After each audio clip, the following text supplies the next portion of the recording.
తెలంగాణ రాష్ట్రంలో కేసీఆర్ గారు ఇచ్చిన 44,82,274 మంది పెన్షన్దారులని మీరు ఎందుకు ఇబ్బంది పెడుతున్నారు? మీరు ఎప్పుడు ఇస్తారు?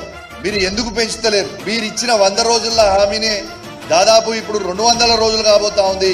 ఇంకా ఇచ్చిన ఏ ఒక్క హామీ కూడా మీరు ఇలా ఫుల్ఫిల్ చేయలేదు. ఇలా మేము దీని గురించి అడిగితే ఆంబోతులు పడ్డట్టు మీద ఒకటే పడి బౌ బౌ బౌ బౌ అని అరుస్తూ ఉన్నారు. అరుచుడు కాదు, మీరు తెలంగాణ ప్రజలకి సమాధానం చెప్పాల్సిన బాధ్యత మీ మీద ఉంది.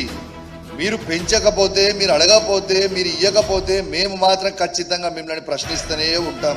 ఎందుకంటే ప్రజలు ఇవన్నీ చేస్తారని మీరు నమ్మి అధికారంలో కూర్చోబెట్టారు. కాబట్టి నేను దయచేసి ముఖ్యమంత్రి గారిని రిక్వెస్ట్ చేస్తా ఉన్నా, ఖచ్చితంగా మీరు ఇవాళ వీళ్ళకి ఇవ్వాల్సిన బకాయిలని మళ్ళీ ఒకసారి క్లారిటీగా చెప్తా ఉన్నా, డిసెంబర్ నుంచి ఈ జూన్ మంత్ వరకు వాళ్ళకి మీరు పెన్షన్లు మొత్తం 2,000 రూపాయలతో పాటు వాళ్ళకి ఇస్తా అన్న అదనపు 2,000, 4,000 బకాయిలు ఏవైతే ఉన్నాయో, ఎందుకంటే మీరు కుటుంబానికి ఇద్దరికి ఇస్తా అన్నారు కదా, ఆ ఇద్దరికి ఆ బకాయిలని మొత్తం కూడా చెల్లించాలి అని నేను డిమాండ్ చేస్తా ఉన్నా అని చెప్పి సందర్భంగా తెలియజేస్తా ఉన్నాను. కానీ దయచేసి తాతలు అవ్వాలని మాత్రం ఇబ్బంది పెట్టకండి.